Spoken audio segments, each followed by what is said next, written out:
And back office automation. तो अभी हम एक इसको थोड़ा सा जो है वो डिफरेंट एंगल से इन चीजों को देखेंगे। और जो फोकस होगा हमारा वो बेसिकली होगा कि what is the next level. आपने इंटरवेंशन तो कर ली और आपने डिफरेंट सिस्टम्स भी इन प्लेस कर दिए, लेकिन एक तो वी वुड लाइक टू सी के क्या चैलेंजेस हैं उसके अंदर, पब्लिक सेक्टर के अंदर, to achieve all the goals, specially the goal of process automation. और फिर उसको उन चैलेंजेस को एड्रेस करने की क्या अप्रोच है या what is the next level of it. Okay जी। So if you talk about the challenges, तो जो एक चैलेंज हमारे पास आता है वो तो है basically the structure. So you have the senior officers at the top, जो कि बेसिकली आपके, जिनको हम कहते हैं कि वो बेसिकली चैंपियंस होते हैं आपके नए सिस्टम के, जो चेंज चैंपियंस होते हैं, जो कि बेसिकली किसी भी नई इंटरवेंशन, आईसीटी इंटरवेंशन या किसी भी किस्म की इंटरवेंशन को बेसिकली लेके और लीड कर रहे होते हैं उसको। और उसमें जो एक इशू फेस होता है वो बेसिकली होता है कि दे आर ट्रांसफर्ड फ्रीक्वेंटली। और चूंकि अनफॉर्चुनेटली हमारे यहाँ पे मोस्टली जो इंटरवेंशन होती हैं वो पब्लिक डिपेंडेंट, पर्सन डिपेंडेंट होती है, जैसे मैंने पहले जिक्र किया था, रादर देन प्रोसेस डिपेंडेंट या पॉलिसी डिपेंडेंट। तो होता ये है कि वो the moment that change champion is gone, तो जो इंटरवेंशन होती है उसका फेट डिसाइड करना जो है वो डिफिकल्ट होता है। उसके अलावा जो एक फिर हमें जो दोबारा जो एक नया इशू फेस करने को मिलता है वो बेसिकली आपका होता है क्लैरिकल स्टाफ, जो कि बेसिकली मोर और लेस होते तो परमानेंट हैं। और they are the actual people जो कि बेसिकली किसी भी सिस्टम को इम्प्लीमेंट करने के लिए जरूरी होते हैं, because those are the people जो कि काम कर रहे होते हैं टुवर्ड्स इम्प्लीमेंटिंग दैट सिस्टम और उसकी एक्चुअल यूजेबिलिटी के हवाले से। अच्छा, अब एक जो कल्चरल फ्लॉ है हमारे यहाँ पे प्रोफेशनल उसमें लाइफ में, वो ये है कि किसी भी किस्म की आईटी इंटरवेंशन या किसी भी किस्म का जब नया इनिशिएटिव दिया जाता है तो everybody wants to look good in no time. उस प्रोसेस को या उस सिस्टम को या उस इंटरवेंशन को पूरा एक ड्यू टाइम नहीं दिया जाता कि वो अपना वो एक लाइफ साइकिल लिव करे, डिलीवर करे प्रॉपरली, और ताकि उसके एक्चुअल रिजल्ट्स हमें नजर आने शुरू। बल्कि वो look good in no time के चक्कर के अंदर भी मैस अप। जैसे मैं यहाँ पे हमेशा एक एग्जांपल देता हूँ फोबिया की। तो phobia is a psychological disease, जिसमें होता ही है कि आपको basically you have a fear of things which is not even a rational fear. तो फॉर एग्जाम्पल अगर जैसे फॉर एग्जाम्पल मुझे डॉग फोबिया है, तो अगर if I am afraid of dogs, अब अगर कोई dog, if I see a dog या अगर कोई मुझे डॉग अटैक करता है, उस केस में इफ आई एम अफ्रेड, तो that's a natural response that stimulus.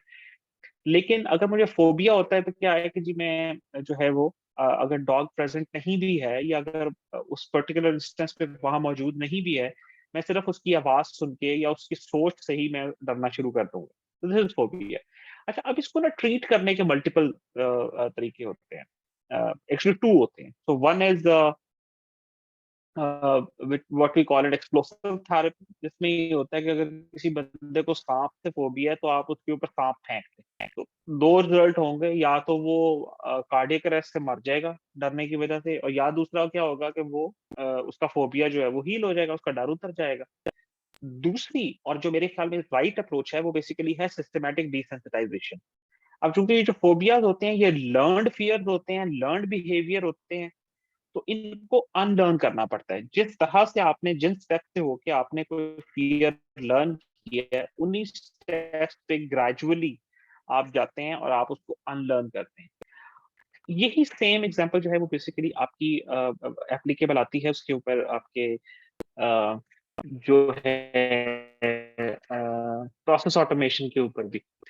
जहाँ पे आप करते बेसिकली ये हैं कि आप बजाय इसके कि जब आप कोई नई रूटीन लेके आते हैं, कोई नया इनिशिएटिव लेके आते हैं, तो वहां पे बजाय इसके कि आप अब्रप्टली सब कुछ इम्प्लीमेंट करते हैं और अब्रप्टली पूरा का पूरा सिस्टम चेंज कर दें, आप करते क्या है कि आप ट्रांसफॉर्मेशन में जाते हैं। आप ट्रांसफॉर्म करते हैं उसको, आप आहिस्ता आहिस्ता जो है वो एक ट्रांजिशन में जाते हुए आप ग्रेजुअली चीजों को इम्प्लीमेंट करना शुरू करते हैं, which actually takes time definitely, लेकिन आपका जो एंड रिजल्ट होता है वो हमेशा लॉन्ग लास्टिंग होता है, और it's a long term approach. अच्छा, एक और इशू जो पब्लिक सेक्टर में हमें बहुत ज्यादा फेस करने को मिलता है, वो बेसिकली आपके अप्रूवल्स हैं, which actually takes a lot of time. आपका कोई भी नया इनिशिएटिव आता है तो उसमें it takes a lot of time to get approve, और अच्छा, वो जब तक उसके अप्रूवल्स फर्निश हो रहे होते हैं, डायनामिक्स चेंज हो गई होती हैं, आपके प्रोसेसेस कई दफा चेंज हो गए होते हैं, आपके रूटीन्स चेंज हो गए होते हैं, आपके एनवायरनमेंट चेंज हो गया होता है, तो ये सारी चीजें करेंगे। दूसरा फाइल वर्क है, हर चीज के लिए there is a file work, और वो takes a lot of time. And last but not the least is the resistance. Now this resistance is but natural, कुछ केसेस के अंदर इट्स नेचुरल, कुछ केसेस के अंदर it is perceived as a in a different way. Excuse me, I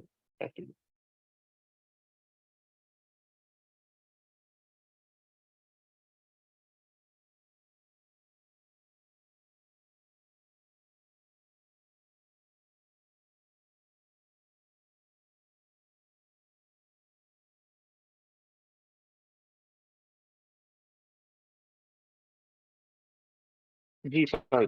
okay, so अब ये जो resistance होती है, कुछ केसेस के अंदर ये रेजिस्टेंस आई अंडरस्टैंड ये नेचुरल भी होती है, बिकॉज़ डेफिनिटली जब आप प्रोसेस ऑटोमेशन की तरफ आते हैं, जब आप चीज़ों को ट्रांसफॉर्म करने की तरफ आते हैं, तो एक जो नेचुरल फियर लोगों में होता है, वो शायद ये होता है कि they are being replaced. But अगर उसको प्रॉपर्ली प्लान किया जाए, उसको प्रॉपर्ली लेके चला जाए, तो यू गेट टू नो कि बेसिकली अ, वो ही लोग जो पहले उसको एक रेजिस्टेंस दे रहे होते हैं या रेजिस्ट कर रहे होते हैं किसी चेंज को, they become the advocate of the best applicability of that intervention. Okay, अच्छा, अब नाउ, अब अगर हम ऑपरेशनल मैटर्स में आए, तो सबसे एक बड़ा इशू है, वो बेसिकली आपकी फ्रंट ऑफिस और बैक ऑफिस के दरमियान जो एक गैप है, जो एक ब्रिज है, वो बेसिकली है। अच्छा, अब आपके फ्रंट ऑफिस और बैक ऑफिस हाईजैक कर सकते हैं। अच्छा, होता क्या है, आपकी जो फ्रंट ऑफिस की एक्सेस है, अब लोग ऑलरेडी फ्रस्ट्रेटेड हैं, अब उनकी फ्रस्ट्रेशन को दूर करने के लिए बीच में एक टाउट आ जाता है, जो कि उनको कहता है कि यार, ये जो फ्रंट ऑफिस सारी की सारी फ्रस्ट्रेशन है, या जो जो प्रोसेस कम्बरसम है, I will get it resolve for you. और उसके लिए वो टाउट जो है वो बेसिकली आके उनको हेल्प करने की कोशिश करता है, और वो इसी प्रोसेस के अंदर वो क्या करता है कि वो उस पूरे प्रोसेस को हाईजैक कर लेता है। अच्छा, अगर बैक ऑफिस में आप देखें, तो आप चूंकि बैक ऑफिस के अंदर यू हैव फ्रस्ट्रेटेड ऑफिसर, और उनको फिर जो है ना वो उसको हाईजैक कर लेता है आपका क्लर्क। अब what is the way around? तो अगर आप पब्लिक एक्सेस डायरेक्ट कर देंगे, या आप ऑनलाइन एक्सेस कर देंगे पब्लिक की टू द फ्रंट ऑफिस, तो आपकी फ्रंट ऑफिस ऑटोमेशन से आपने क्या किया कि एक तो वो टाउट को खत्म कर दिया, और जब आपने टाउट को खत्म किया, तो उससे हुआ ये कि आपकी जो पब्लिक की जो ट्रस्ट लेवल था, या जो उनका सेटिस्फेक्शन लेवल था, वो इंक्रीज हो गया। और जब आपने बैक ऑफिस को ऑटोमेट किया, तो बेसिकली आपने वो जो एक क्लर्क बादशाह, जिसको हम यहाँ पे उस करेक्टर को हमने उसका नाम यूज किया, उसका जो रोल था उसके अंदर, मैं ये नहीं कहूंगा कि वो एक्सक्यूज खत्म मी हो उमर गया, साहब, लेकिन वो सॉरी, रेगुलराइज हो गया। आवाज बहुत ज्यादा डिस्टॉर्श हो रही है। मैं अगेन कंप्लेंट कर रहा हूँ। अच्छा, ये सबके साथ इश्यू है, या सिर्फ आपके पास हो रही है? जी मेरे हो पास रही है भी ये आवाज, इशू आ रहा है। डिस्टर्ब हो रही है। हर सबके साथ आ रहा है इशू। हाँ, बाकी ठीक आ रही है उमर, आपकी अभी आवाज ठीक है। वो सिर्फ उन्हीं साहब के साथ मसला है, वो अपना इंटरनेट कनेक्शन प्लीज चेक करें। बाकी तो अभी ठीक आ रही है। Okay, okay.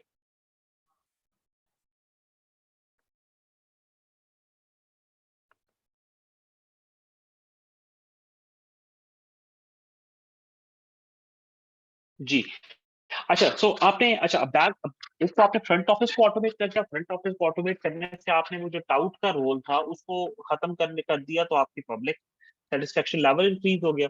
और जब आपने बैक ऑफिस को ऑटोमेट किया, तो उससे आपका क्या हुआ कि एक तो आपकी परफॉर्मेंस बेहतर होना शुरू हो गई, ट्रांसपेरेंट हो गई, वो नजर आना शुरू हो गया कि what are you actually doing, what is actually coming in, what is going out, तो वो सारी चीजें जो है वो आपकी स्ट्रीमलाइन होनी शुरू हो। अच्छा जी, मूविंग ऑन। अब ये तो आपने कर लिया, ये तो बेसिक चीजें थी जो आपने उसके अंदर कर ली। आपने फ्रंट ऑफिस को ऑटोमेट कर दिया तो आपने पब्लिक एक्सेस को इंक्रीज कर दिया, बैक ऑफिस को आपने ऑटोमेट किया तो आपने अपने जो आपके एम्प्लॉइज हैं वो आपसे हैप्पी होना शुरू हो गए, उनका काम भी स्ट्रीमलाइन होना शुरू हो गया। टीडीएस वर्क जो है वो बेसिकली आपने उसको ट्रांसफॉर्म करके आप उसको एक स्ट्रीमलाइन मैकेनिज्म में ले आए। अब हम देखते हैं कि टेक्नोलॉजी आपको इसके अंदर किस तरह से हेल्प करती है, टेक्नोलॉजी के वंडर्स क्या हैं, और उसके लिए मैंने जो भी केस स्टडी आज के लिए चूज किया वो है बेसिकली लॉ एंड ऑर्डर और जो उसकी राइड एजेंसीज हैं उनके बारे में। अच्छा, अब जो कॉम्प्लेक्सिटी ऑफ प्रॉब्लम है या सोल्यूशन है, ये जो डेटा है ओवर टाइम, अगर हम इसको देखें तो ये बेसिकली इंक्रीज हुई है। सो फॉर एग्जांपल आपकी जो बेसिक लेवल प्रॉब्लम थी किसी दौर में, वो बेसिकली क्या थी कि जी आपने जो है वो लेट्स से आपने को टोटल फाइंड करना है कि यार हमारी टोटल सेल कितनी हुई है, हमारी टोटल एप्लीकेशन कितनी है, हमारी टोटल कंप्लेंट्स कितनी हैं। तो आपका प्रॉब्लम सेट डिफरेंट था, सॉल्यूशन डिफरेंट था, तो आपका डेटा भी सिंपल था। लेकिन इवेंचुअली जैसे ही आप कॉम्प्लेक्सिटी की तरफ जाते हैं, तो अब जैसे फॉर एग्जांपल आपने कोई आउटकम प्रोडिक्ट करनी है, जैसे अगर आपको याद हो मेरे लास्ट सेशन के अंदर जो हमने बात की थी वॉलमार्ट वाली, उसके अंदर अब जब आपने उसकी आउटकम को प्रोडिक्ट करना है तो डेफिनेटली आपका प्रॉब्लम भी कॉम्प्लेक्स हो गया, और एज अ रिजल्ट आपका सॉल्यूशन और आपका डेटा भी कॉम्प्लेक्स हो गया। तो ये वो चैलेंजेस हैं जो आपको उसके अंदर आते हैं, जिसमें फिर आपको टेक्नोलॉजी हेल्प करती है टू ओवरकम दोज चैलेंजेस। अच्छा, अब जो इसमें एक जो और चीज जो बड़ी इंटरेस्टिंग है वो है बेसिकली आपका ग्रोथ क्यूब। तो फॉर एग्जांपल एक आपकी है जो बेसिकली आपकी हॉरिजॉन्टल ग्रोथ है, तो आपकी हॉरिजॉन्टल इंटीग्रेशन है। तो आपने डिफरेंट जगह पे डिफरेंट सिस्टम्स बनाए, उनको आपने आपस में इंटीग्रेट करना शुरू किया। पहले आपने सिर्फ सिस्टम्स बनाए और फिर आपने इवेंचुअली आहिस्ता आहिस्ता उनकी इंटीग्रेशन भी स्टार्ट कर दी। फिर एक आपकी आ जाती है जो कि आपकी वर्टिकल ग्रोथ है, ये आपकी वर्टिकल इंटीग्रेशन। वर्टिकल इंटीग्रेशन के अंदर बेसिकली ये होता है कि आपने डेटा वेयर हाउसिंग के बाद you go to the next step which is data analysis and driving the insight out of it and doing the what do you call के आप उसके अंदर डेटा विजुअलाइजेशन की तरफ आ जाते हैं, बिजनेस इंटेलिजेंस के सोफिस्टिकेटेड टूल्स इंप्लीमेंट करने की तरफ आ जाते हैं। जैसे यहाँ पे कुछ आपको यहाँ पे स्क्रीनशॉट में शो भी हो रहे होंगे। फिर आपकी है जो कि बेसिकली है टेक्नोलॉजी अपग्रेड्स। अब जाहिर है आपने आहिस्ता आहिस्ता नई टेक्नोलॉजी आती जा रही है, पुरानी टेक्नोलॉजी ऑब्सलीट होती जाती है। जैसे जैसे पुरानी टेक्नोलॉजी ऑब्सलीट होती जाती है उसकी सपोर्ट ऑब्सलीट होती जाती है, आपका कॉप अप करना उसके साथ डिफिकल्ट हो जाता है चीजों के साथ। तो ये वो सारी चीजें हैं जो कि आपको करनी है, आपको हॉरिजॉन्टल इंटीग्रेशंस भी करनी है, आपको वर्टिकल इंटीग्रेशंस भी करनी है, और आपको टेक्नोलॉजी अपग्रेड्स भी करनी है। And then you eventually achieve what we call the North Star. अब North Star basically, North Star is the star जो कि आपकी direction को determine करता है. So all these growths, all these integrations, all these upgrades go hand in hand until you achieve that North Star, because that is the ultimate point that you need to achieve. अच्छा, अब हमारी approach क्या होती है इसके अंदर कि we start off with baseline system, जिसके अंदर आप डेटा इंक्लूजन या डेटा गैदरिंग की तरफ जाते हैं। सो फॉर एग्जांपल आपने सिस्टम्स क्रिएट किए जिसमें आप यू हैव सिस्टम जहाँ पे आपके सारे के सारे क्राइम्स रिपोर्ट हो रहे हैं, आपके ह्यूमन रिसोर्स को आप सिस्टम में इंक्लूड कर रहे हैं, आपने थानों को ऑटोमेट करना शुरू किया, आहिस्ता आहिस्ता वहां का डेटा इकट्ठा होना शुरू हुआ, एफआईआर की विजिबिलिटी आनी शुरू हो गई। ये बेसिकली आपकी डेटा इंक्लूजन, डिजिटल इंक्लूजन, इसमें आप डेटा को उसके अंदर लेके आ रहे हैं सिस्टम के अंदर। फिर आपके आते हैं टीयर 1 सिस्टम जिसमें आपके डिजिटल फुटप्रिंट ट्रैकिंग है। सो अक्रॉस द सिस्टम वो जो डेटा है वो किस तरह से ट्रैवल कर रहा है, ये सारी के सारी आपकी बेसिकली टीयर 2 सिस्टम है जिसमें आप उसके डिजिटल फुटप्रिंट को ट्रैक करना शुरू कर देते हैं। और थर्ड फिर आपका लेवल आता है जिसमें आप फिर मशीन लर्निंग और आर्टिफिशियल इंटेलिजेंस और प्रेडिक्टिव एनालिसिस की तरफ जाते हैं, जहाँ पे आप फिर ये क्या करते हैं, जैसे आपने एक मूवी देखी होगी हॉलीवुड की, नॉट तो मैं आपको कोट कर देता हूँ सिर्फ, कि there was a movie in Hollywood जिसमें था बेसिकली ये कि एक बंदा, उसने एक ऐसा सिस्टम डिवाइस किया था कि वो क्राइम करने से पहले बंदे को जाके पकड़ लेते थे कि यार हमने, हमारा जो सिस्टम है उसने बेसिकली ये प्रोडिक्ट किया है कि तुम अगले 10 दिनों में you are likely to commit this crime, you are likely to commit this murder. I know it sounds like a very absurd kind of interpretation of it, but just to relate to that idea. तो baseline system में जैसे मैंने पहले जिक्र किया, आपने digit card को करना शुरू किया ऑटोमेट, आपने डाटा कलेक्ट करना शुरू कर दिया, जिसमें फिंगरप्रिंट्स स्कैनिंग, लोगों को टैग करना शुरू कर दिया उसके साथ.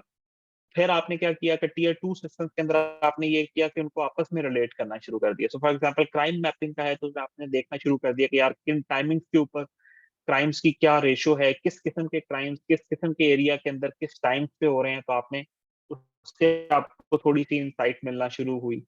फिर आपने लोगों को ट्रैक करना शुरू कर दिया, जैसे फॉर एग्जांपल डिफरेंट क्राइम्स के केसेस के अंदर आप जो है वो सीडीआर एनालिसिस करके और लोगों को ट्रैक कर रहे होते हैं कि यार अच्छा ये बंदा जो था, ये इसका कॉल थी, ये इसका कनेक्शंस हो रहे थे इसके, ये इसका कम्युनिकेशन पैटर्न था at the time of that crime और during the time of that crime.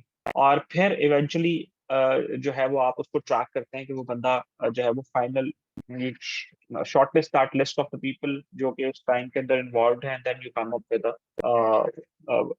जिसको कहते हैं कि एक जो किसी बंदे को आप उसके ऊपर वर्डिक्ट देते हैं.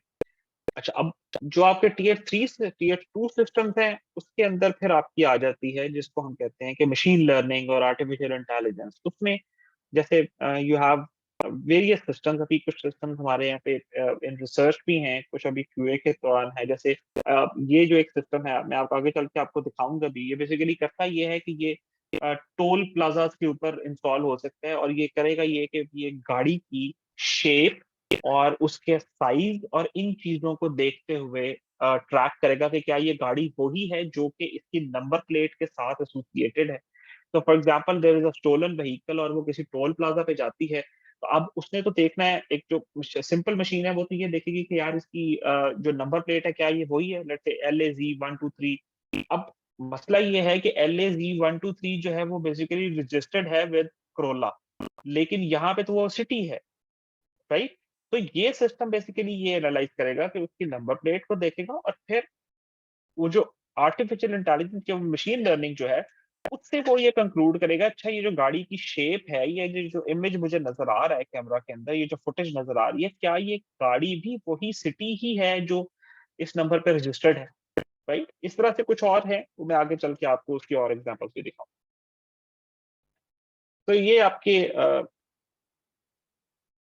हैं जो आपके बेसलाइन सिस्टम्स हैं.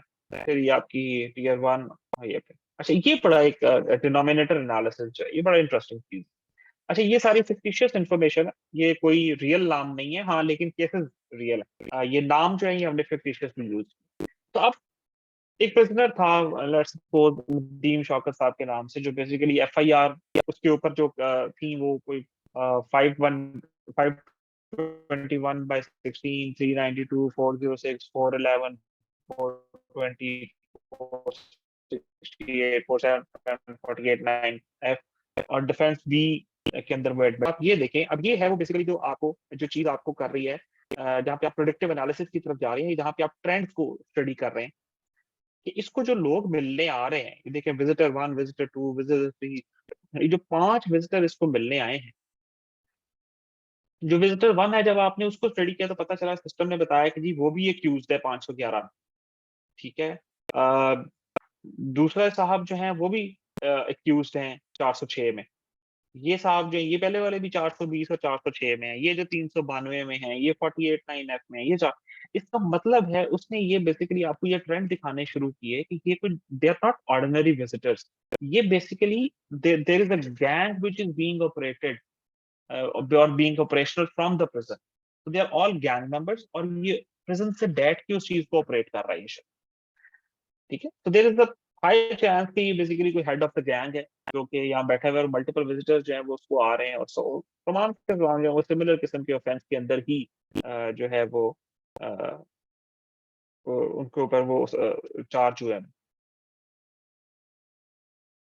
सो जब आपने उसकी वो सारी उसको स्टडी करना शुरू किया, जैसे ये एक प्रिजनर हैं और ये एक विजिटर हैं, इसके भी आप देख लें इसके अंदर अब इसके 14 विजिट्स हैं फॉर एग्जांपल, और ये साहब जो है वो इसी के अंदर हैं, तो इसका कंक्लूजन क्या है कि ये एक मीडियम लाइक्लीहुड है कि वो सिमिलर किस्म के ऑफेंसेस जो है ना वो उस एक पुलिस स्टेशन की ज्यूरिसडिक्शन के अंदर वो उसको कर रहे हैं और उसको परफॉर्म कर रहे हैं। इसी तरह ये से आगे उसके डिफरेंट किस्म के ट्रेंड्स, और यही अगर मैं I show you this as well, तो ये एक इसका रिलेशनल ट्री है कि आपने बेसिकली वो जो काउंट ऑफ प्रेसिडेंट का सीएनआईसी है उसको आपने देखा, आपने एक एफआईआर के अगेंस्ट जाके देखा तो आपके पास वो तमाम सीएनआईसीज आ गए जो कि उसके अंदर हैं। उसके अंदर उसने आपको कॉमन डिनोमिनेटर निकाल दिया कि 49 48 489 एफ जो है वो एक कॉमन डिनोमिनेटर है। इसी तरह किसी और सी उसके अंदर उसके आपको 9 सी के अंदर उसने आपको दिखा दिया कि ये उनके अंदर कॉमन डिनोमिनेटर है। तो it's simple business intelligence, simple business logic, और ये आपको दिखा रही है कि there is probably a different gang which is being operational here।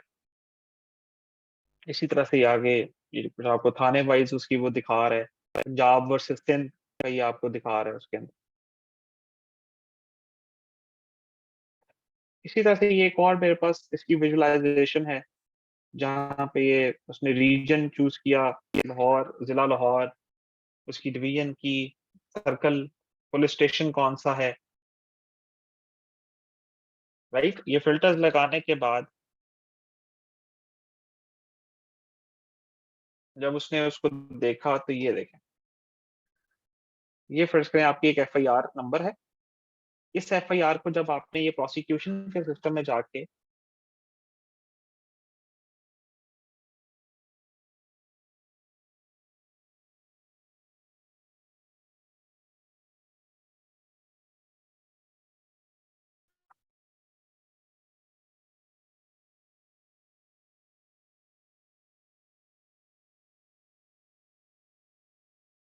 तो ये आपने उसने आपको पूरा का पूरा उसका एफआईआर लाइफ साइकिल जो है वो उसने आपको यहाँ पे दिखा दिया।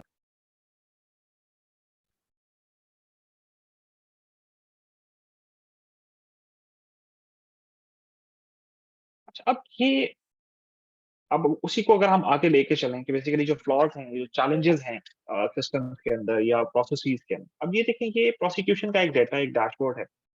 अब जो केस काउंट है आपके पास वो बेसिकली है कोई तकरीबन 400,000 के करीब, और जो सेंट बाय पुलिस डिपार्टमेंट है वो है कोई 180,000 के करीब, right.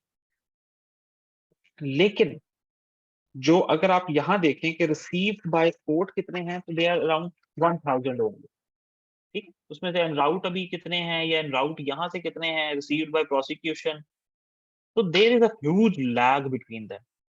So when you have an integrated system, it shows you कि यार अच्छा कौन से ऐसे बॉटलनेक्स हैं हमारे सिस्टम के जहाँ पे चीजें स्टक हैं, या जहाँ पे उनको और ज्यादा ट्रांसपेरेंट करने की जरूरत है, या और ज्यादा उनके अंदर विजिबिलिटी लाने की जरूरत है, so that you can deliver your services in a manner के जहाँ पे there is a transparency, there is an efficiency, and there is a swift operation going on। इसी तरह से जैसे ये अभी मैंने आपसे जिक्र किया था कि this is a very interesting, और ये भी हमारे पास पायलट फेज के अंदर है। जैसे ये देखिए, ये स्टोलन व्हीकल उसने डिटेक्ट की। अच्छा, अब उसने देखें एक्साइज के अंदर उसने देखा कि कार में एक टोयोटा है, कार मॉडल कोरोला है, कलर ग्रे है। लेकिन जो ऑन सीन मशीन लर्निंग जो है उसके ऊपर उसने उसको दिखाया कि वो बेसिकली, मैं वापस जाऊं वहां पे, यहाँ सो एक्चुअल जो है वो इस रजिस्ट्रेशन के अगेंस्ट एक्साइज के डेटा में ये रिकॉर्ड एग्जिस्ट करता है, लेकिन ऑन सीन उस मशीन लर्निंग जो हमारा मैकेनिज्म है उसने ये सर्च किया कि जो कार में एक है वो होंडा है, मॉडल होंडा सिटी है और कलर ग्रे है।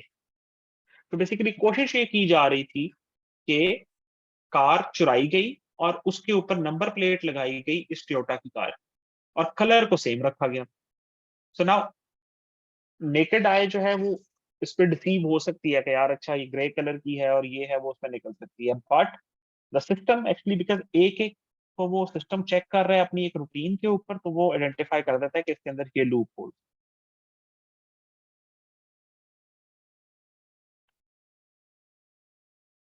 इसी तरह से अगर आप आगे देखेंगे तो जो जिनके अंदर डिस्क्रिपेंसीज नहीं है वहां पे भी सिस्टम, जैसे ये सुजुकी वैगन आर है, तो इट इज शोइंग कि एक साइज के रिकॉर्ड में भी ये है, ऑन सीन भी यही। एक और बड़ी इंपॉर्टेंट चीज है, जो एक बड़ा इंपॉर्टेंट सिस्टम है, अगेन इसी जिसमें हम बात कर रहे हैं सर बेसिकली, जो आप। जी जी प्लीज प्लीज। एक क्वेश्चन ये है कि अभी आपने ये गाड़ी वाला बताया है कि अगर क्रोला की गाड़ी हो और सेम सिर्फ नंबर ही चेंज हो तो साइज वाइज सेम हो तो फिर क्या होगा, रिजल्ट क्या है? चोरी गाड़ी हो लेकिन वो क्रोला की कन्वर्ट हुई हो, फिर क्या होगा? जी जी साइज वाइज तो बिल्कुल, सेम होगा फिर।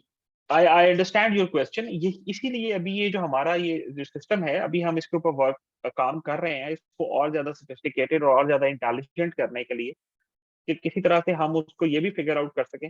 और असल में चीज ये है कि अगर तो लेट्स सपोज कि गाड़ी भी सेम है, ठीक है ना, और नंबर प्लेट उसके ऊपर सिर्फ चेंज की गई है, तो डेफिनेटली वो तो वैसे ही अलार्म रेज करेगी ना कि यार ये तो वही क्रोला है, चोरी हुई है ग्रे कलर की, और ये क्रोला ही है ग्रे कलर की, और इसका सिर्फ जो है वो नंबर प्लेट नंबर डिफरेंट है, तो वो चेसिस नंबर के साथ उसको कंफर्म किया जा सकता है इन इन थॉरो एग्जामिनेशन। लेकिन असल प्रॉब्लम जो आता था वो यहाँ आता था कि जहाँ पे गाड़ी कोई और चोरी होती थी, और उसको किसी और मॉडल और मेक की नंबर प्लेट लगा के निकालने की कोशिश की गई थी, क्योंकि फौरी तौर पे आपका ध्यान उस तरफ नहीं जाता था कि यार नहीं, हम तो करोला ढूंढ रहे हैं, ये तो सिटी है, ठीक है, या हम तो सिटी ढूंढ रहे हैं, ये तो करोला है, नंबर प्लेट भी चेंज आपने कर दी। तो उस पे तो डेफिनेटली अलार्म रेज करता है ना, कि जब आपकी गाड़ी भी सेम है, सेम कलर है, सेम, और नंबर प्लेट सिर्फ डिफरेंट है, तो वो डेफिनेटली जब सर्च ऑपरेशन चल रहा होता है तो उसके अंदर तो वो वैसी जो सेम मेक और सेम काइंड की गाड़ियां होती हैं उसको तो वो वैसे ही थॉरली चेक कर रहे होते हैं कि यार अच्छा ये सेम मेक है, सेम काइंड है, जो रिपोर्ट हुई है, तो उसको वो चेसिस नंबर के साथ कंफर्म कर रहे हैं। तो we actually wanted to address that issue, जहाँ पे उस क्राइम सीन को, अगर मैं उसको क्राइम सीन कहूँ, उसको बेसिकली मैनिपुलेट करने की कोशिश की जाती है, मेक और चेंज ही चेंज कर दी जाती है, ठीक है। अच्छा, उसके बाद एक और आपके पास जो एक टूल है जो बेसिकली अगेन आपको उसी प्रोडक्टिव एनालिसिस की तरफ लेके जाता है, that is the sentiment analyser या न्यूज ट्रैकिंग टूल हमने इसके साथ। तो जैसे कि आप सबको पता है कि हमारे पास आजकल मल्टीपल प्लेटफॉर्म्स अवेलेबल हैं आपके इसके, सोशल मीडिया प्लेटफॉर्म्स हैं, न्यूज प्लेटफॉर्म्स हैं, और जिसके ऊपर डिफरेंट तरह के जो पब्लिक सेंटिमेंट्स हैं वो प्रवेल करते हैं, और उसमें कोशिश असल में ये होती है सिर्फ और सिर्फ कि किसी तरह से उसको एनालाइज किया जाए कि यार अच्छा पब्लिक सेंटिमेंट है क्या, ताकि आप अपनी सर्विसेज को, अपने इनिशिएटिव्स को उसी तरह से जो है वो डाइवर्ट कर सकें। तो ये सिस्टम बेसिकली ये भी अभी रिसर्च फेज में है, पायलट फेज में है। तो ये करता ये है कि ये मल्टीपल जो फीडर्स हैं, जो सोशल मीडिया जैसे आपके प्लेटफॉर्म्स हैं और प्लेटफॉर्म्स हैं, ये वहां से डेटा लेता है और उसके बाद एनालाइज करता है कि लोगों का सेंटिमेंट क्या है। और सबसे इम्पोर्टेंट चीज ये है कि असल प्रॉब्लम ये नहीं होती कि लोग क्या कह रहे हैं, the most important thing is के कहने वाला कौन है। अब जैसे मेरे जैसा अगर बंदा एक ट्वीट करता है जिसको जानता ही कोई नहीं है, तो शायद उसके ट्वीट का इतना इम्पैक्ट नहीं होगा, लेकिन अगर वही एक बंदा, एक ऐसा बंदा वही ट्वीट करता है जिसके बेसिकली कोई 2-3 मिलियन फॉलोअर्स भी हैं, लोग उसको सुनते भी हैं, लोग उसको पढ़ते भी हैं, तो उसकी बात का इम्पैक्ट जो होगा वो शायद उससे कहीं डिफरेंट होगा, कहीं ज्यादा होगा, जो कि एक ऐसा बंदा बात करे जिसका बेसिकली कोई इन्फ्लुएंस ही नहीं। जैसे ये कार्ड इंसिडेंट, अगेन ये पिक्चर हमारे पास सामने आ गई, द लेट अरशद शरीफ। तो जैसे इसके केस में अगर आप देखें, the same analysis was also done on the news clipping for electronic media and print media, कि बेसिकली क्या उसके ऊपर बात चल क्या रही है, उसके ऊपर पब्लिक सेंटिमेंट्स क्या हैं, लोग उसको किस तरह से परसीव कर रहे हैं, और कौन उसके बारे में क्या कह रहे हैं। द मोस्ट इंपॉर्टेंट थिंग ये नहीं है कि क्या कह रहे हैं, द मोस्ट थिंग इज कि कौन कह रहे हैं। फिर इसी तरह we have another thing which is called the CDR analysis. Now this is very important. इसमें मैं दो केसेस कोट करना चाहूंगा आप लोगों को, कि अब सीडीआर एनालिसिस बेसिकली है क्या। CDR is called data rackets. तो आजकल चूंकि मोबाइल का दौर है, everybody has a mobile on them, और मोस्टली जो आपके एक्टिविटीज होती हैं, जो आपके इंसिडेंट्स होते हैं, वो बेसिकली उनकी प्लानिंग और वो through out that crime phase जो है वो मोबाइल एक बड़ा की रोल प्ले कर रहा होता है उसके अंदर, और बड़ा एक की एविडेंस होता है इन द होल प्रोसेस। सो बहुत से क्राइम्स के अंदर उसको बैक ट्रैक करने के लिए, रिवर्स इंजीनियर करने के लिए, व्हाट यू डू इज कि आप उसकी उस एक पर्टिकुलर एरिया को जियो फेंस करके और आप उसकी कॉल डाटा रिकॉर्ड्स लेते हैं फ्रॉम द टेलकोस, और फिर आप उनको एनालाइज करते हैं यूजिंग वेरियस टूल। अच्छा, अब उसने एनालाइज क्या कर, अब उसका एनालिसिस जो होता है, अगर आप इस पिक्चर में देखें, इस इमेज में देखें, ये बेसिकली बिजनेस इंटेलिजेंस है उसकी। ये क्या कर रहा है, इसके अंदर आपको ये डॉट डॉट डॉट डॉट नजर आ रहा है, ये डॉट्स हैं, ये बेसिकली इंट्रैक्शन हैं बिटवीन टू नंबर। सो पार्टी ए और पार्टी बी के दरमियान जो इंट्रैक्शन हैं, ये उनको दिखा रहा है उस एरिया के अंदर। अच्छा, अब ये क्लिक जितनी, ये जितना बड़ा सर्कल होगा, इसका मतलब है कि ये उतना ही बड़ा एक circle with in a circle है। तो basically it's a larger group. जिस एरिया को, फॉर एग्जांपल, आपने जो है वो 10 किलोमीटर का एरिया जियो फेंस किया या 2 किलोमीटर का एरिया जियो फेंस किया, ये उसकी सारी कम्युनिकेशन। फिर आप इस बड़े एक सर्कल को ओपन करते हैं तो आपको पता चलता है कि यार इस पूरे रीजन के अंदर ये एक छोटी क्लीक बन रही है, जो फॉर एग्जांपल 1.5 घंटे या 1 घंटे के टाइम के अंदर ये लोग आपस में तकरीबन कोई 40 दफा बात कर रहे हैं, या 100 दफा बात कर रहे हैं, या 150 दफा बात कर रहे हैं, और छोटी छोटी बात कर रहे हैं, 2-2, 3-3 सेकंड की, 4-4, 5-5 सेकंड की, विच जनरेट्स एन अलार्म कि यार प्रोबेबली दे आर, या तो ये एक दूसरे को कोई सिग्नल्स भेज रहे हैं, या ये एक दूसरे को कोई मैसेज कन्वे करने की कोशिश कर रहे हैं ऑफ अ सर्टेन नेचर। तो it helps you to shortlist your list of suspect, जिनको आप फिर बाद में जाके, सो जैसे अगर लेट्स सपोज आपने एक क्राइम हुआ है किसी एक एरिया में, और आपने उसका सीडीआर एनालिसिस करना है, आप उसको जियो फेंस करके और सारे दिन की अगर उसकी सीडीआर लेते हैं, तो पता चलता है कि यार वो तो तकरीबन कुछ 17-18 लाख के करीब उसकी सीडीआर बनते हैं। अब it's practically impossible to listen all the 6-7 lakh CDR. So what you do is कि you perform your data analysis, और उस डेटा एनालिसिस की बेसिस के ऊपर यू शॉर्टलिस्ट योर सस्पेक्ट्स, और आप फिर उन सस्पेक्ट्स की जो कॉल रिकॉर्ड्स हैं उनको आप लिसन, उनको आप सुनना शुरू करते हैं, to come to a conclusion जहां पे यू हैव टैंजिबल फैक्ट, जिसकी बेसिस के ऊपर आप किसी सस्पेक्ट को जो है वो कर सकें, कन्विक्ट कर सकें। इसी तरह आपकी ये क्राइम इंटेलिजेंस टूल है, जो बेसिकली आपको क्राइम्स के ऊपर इंफॉर्मेशन दे रहा होता है।